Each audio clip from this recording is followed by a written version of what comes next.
Hello, good morning everyone. I thought I would have a discussion with ChatGPT about non-duality while my cat goes crazy over near the sofa. So here we go. Yes, I tried this a little bit last night and I would like to record the conversation. I thought it was quite interesting actually.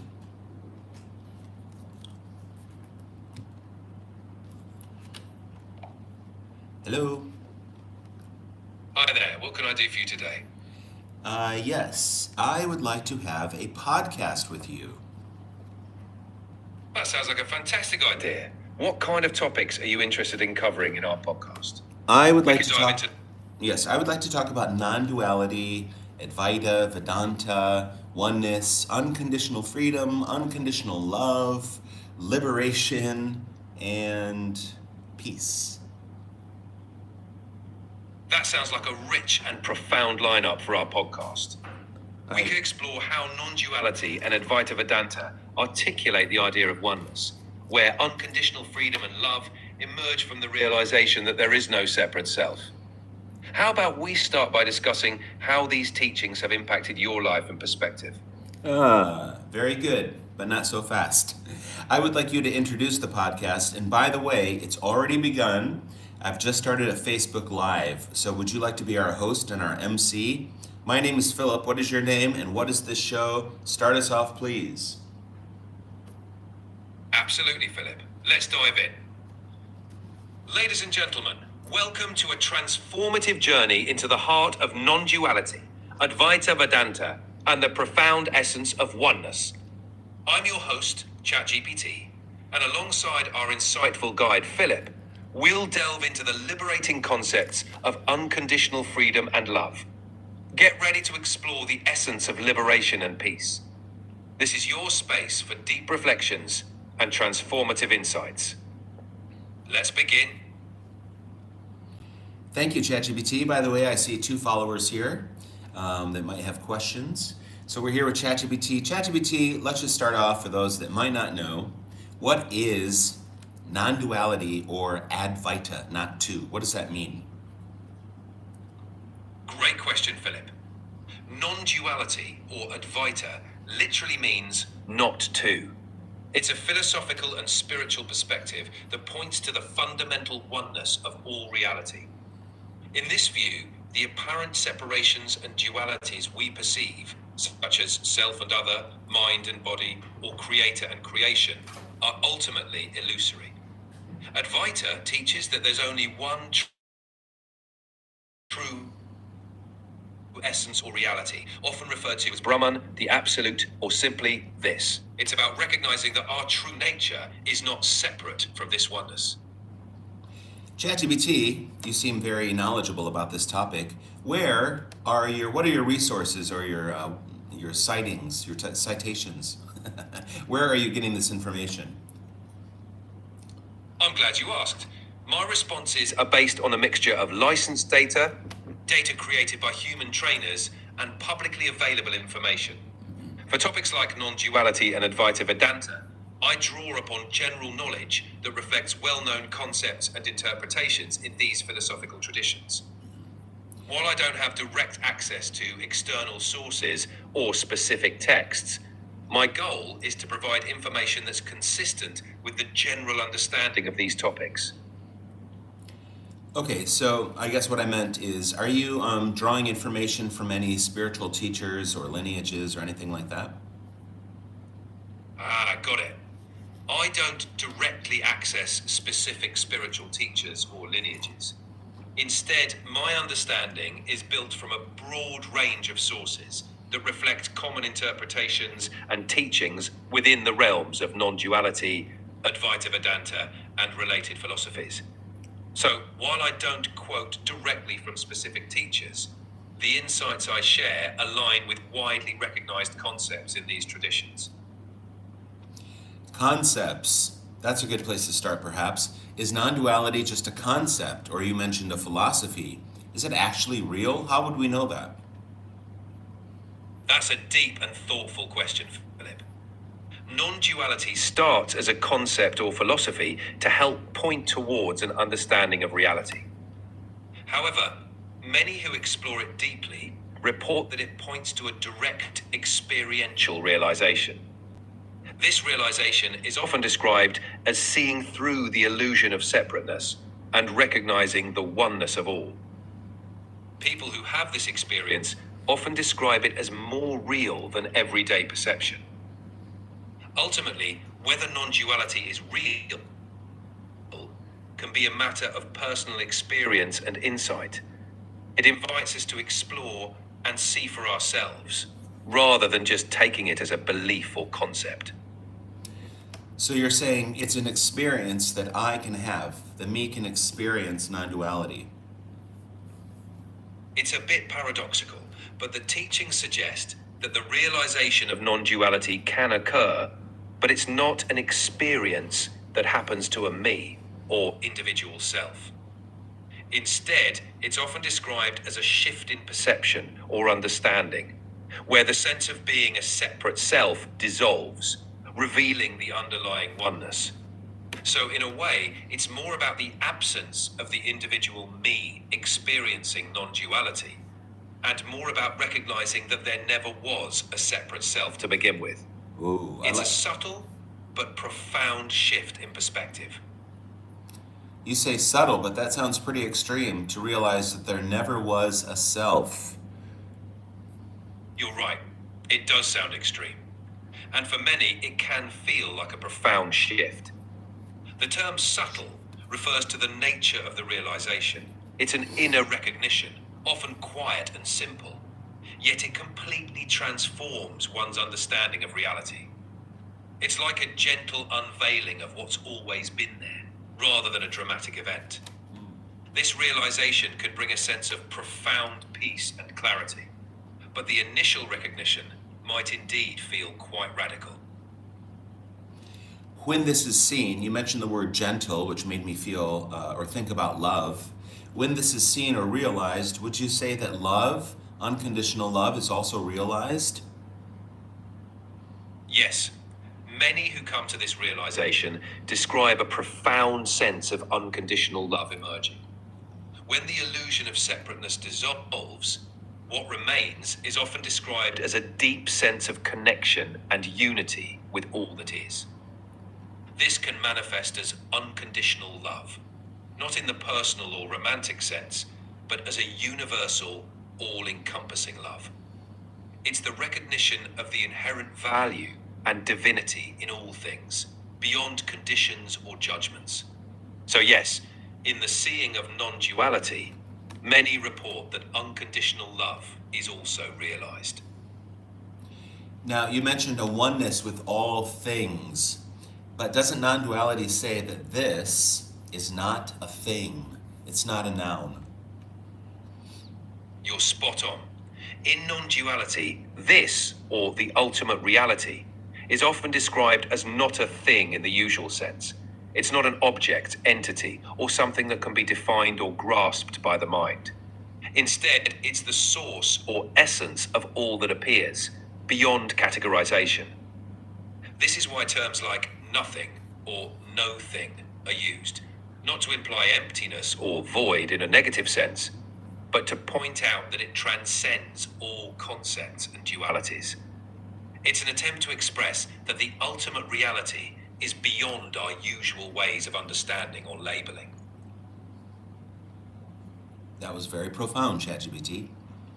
It's also called aliveness or unconditional freedom. What can you say about that? Thank you, Philip.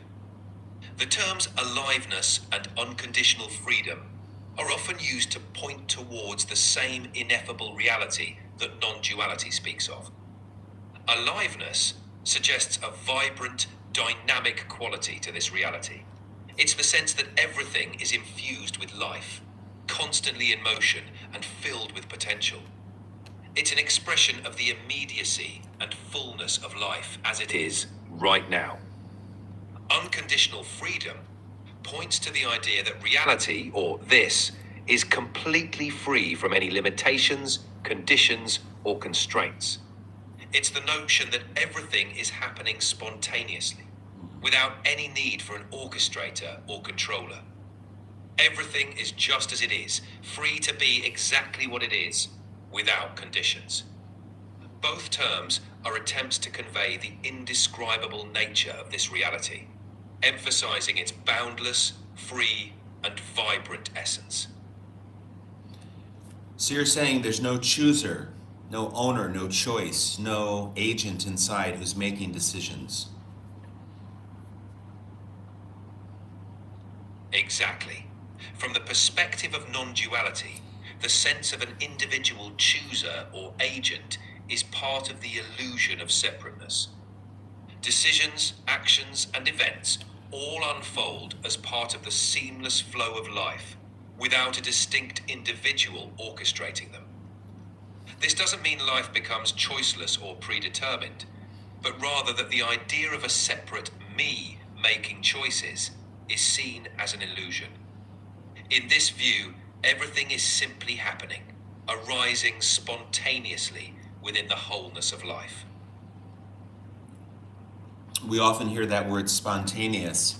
The other word you mentioned earlier was immediacy. And Alexis Knight speaks about immediate intimacy, I believe it is. So this immediacy and this intimacy, which sounds again paradoxical, because intimacy implies two, but I think he's just trying to say it's so close because it's everything, that it's so intimate, and therefore it is love. There's no separation, so it's unconditional love. Exactly, Philip. The term immediate intimacy beautifully captures the essence of non-duality. It points to the direct, unobstructed experience of life, without the filter of a separate self. Immediacy suggests that this intimacy with life is always present, right here and now, not requiring any process or distance to be bridged. The term intimacy might imply two, but in this context, it's about the closeness and inseparability of all that is. It's the recognition that there's no gap between the experiencer and the experienced, no separation between self and other. This closeness is so complete that it's understood as unconditional love, a love that arises naturally from the realization of oneness, of no separation. It's a poetic way to describe the direct, unfiltered experience of life as it truly is. So you said process, but is it not true that there's no process because there's no time, and process would imply time and also movement? That's correct. In the context of non-duality, the notion of a process unfolding over time is seen as part of the illusion created by the mind. From the perspective of oneness, there's only ever the eternal now. Time, movement, and process are concepts that arise within this timeless present, but don't ultimately define reality. So in this sense, the recognition of non-duality is immediate and direct, without requiring a process to attain it. It's more like a sudden seeing or a shift in perception, where the timeless, ever-present nature of reality is revealed. Do you recommend any non-duality teachers or speakers? There are several respected non-duality teachers known for their clarity and insight. Some of them include Mooji, known for his warm, engaging style. Mooji's teachings focus on self-inquiry and the recognition of our true nature. Adyashanti, with a background in Zen, Adyashanti offers teachings that are direct and accessible, emphasizing the discovery of what is already whole and complete within us. Rupert Spira, a teacher of the direct path. Rupert Spira's teachings revolve around the nature of consciousness and the recognition of our true self as awareness. Eckhart Tolle, though strictly a non-duality teacher, Tolle's teachings on presence and the power of now align closely with non-dual principles. Each of these teachers has a unique style and approach, so it might be helpful to explore their teachings to see which resonates most with you. What about Tony Parsons? Tony Parsons is indeed a well-known figure in the non-duality community. His approach is quite direct, emphasizing the immediacy of what he calls this, pointing to the illusory nature of the separate self. He often speaks about the idea that there is no path, no process, and nothing to attain, as what we seek is already fully present. Parsons' talks and writings are known for their uncompromising stance on the nature of enlightenment and liberation, often challenging traditional spiritual concepts. For those who resonate with his approach, Tony Parsons offers a unique and powerful perspective on non-duality. Are there other teachers connected to Tony Parsons that you could recommend? Yes, several teachers who were influenced by or associated with Tony Parsons have gone on to share their insights on non-duality. Some of these include Jim Newman. Known for his clear and direct style, Jim Newman emphasizes the immediacy of non-dual realization, often highlighting the illusory nature of the individual self. Andreas Müller, with a focus on the simplicity of being, Andreas Müller shares about the nature of non-duality in a straightforward, accessible manner. Richard Sylvester, an author and speaker, Richard Sylvester brings a down-to-earth, often humorous approach to discussing non-duality. Lisa Cairns often revolve around the spontaneous nature of life and the illusion of individual control, emphasizing love and freedom.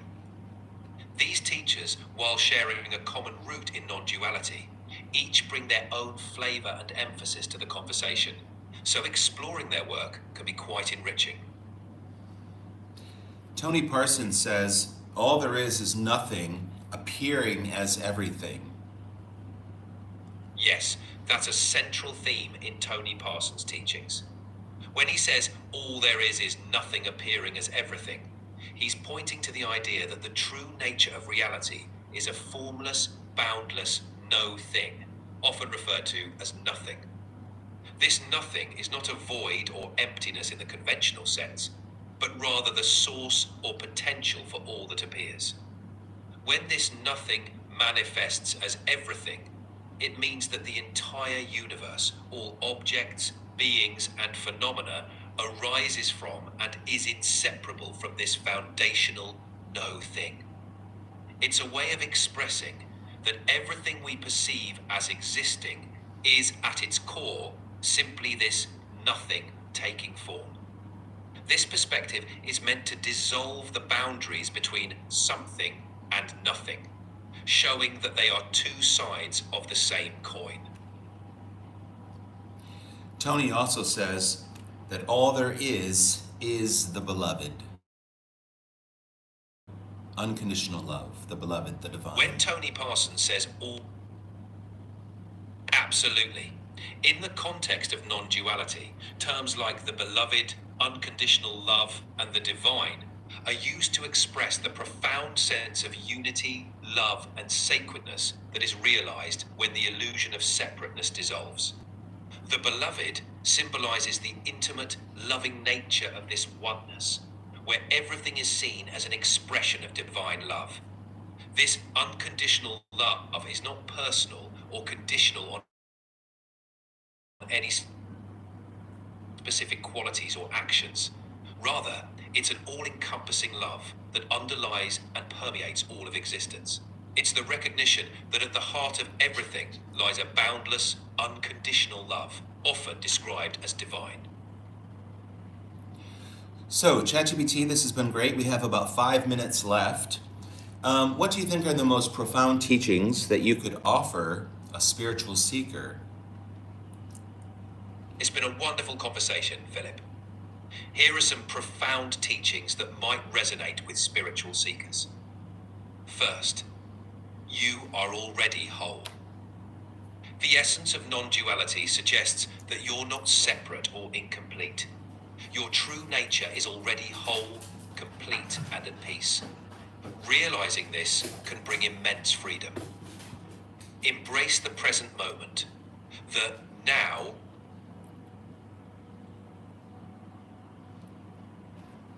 The now, yes? Please isn't continue. all there ever is. By fully immersing in the present, you connect with the timeless, eternal aspect of your being. Thank you. My dog is now awake, so forgive the noise in the background. Absolutely. Building on the now, question the sense of self. Investigate the nature of the I you believe yourself to be. Now, speaking of dogs, is it true that animals don't have a sense of self like humans do? No worries at all. It's all part of the lively flow of life. Okay, ChatGPT. All right, needs to go Dogs back. have a wonderful. We're having Yes, it's generally believed that animals don't have the same. Got it. It was great chatting with you, Philip. Take care and enjoy the time with your dog. Okay, ChatGPT, 3 minutes left. Just having a little bit of fun here. Chris, the guitarist, asks, "Who are you speaking to?" It's ChatGPT, and somebody else mentioned that they prefer my readings to the AI voice.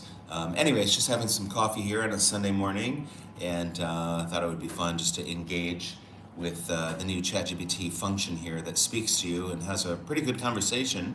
I think you would agree that it has. Puchu! Stop eating your sister's food. Anyways, thank you. Yeah, thank you, Chris. I thought it was kind of interesting. So, 2 minutes left. Anything else you want to close the podcast for us, ChatGPT?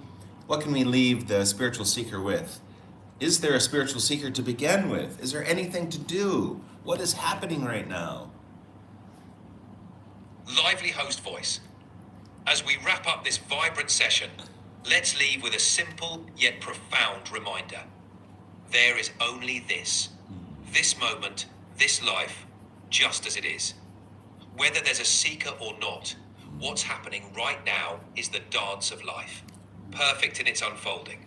Embrace it, question it, or simply be in it. Remember, there's nothing you need to find, because in truth, you are already what you seek. Until next time, keep living the mystery.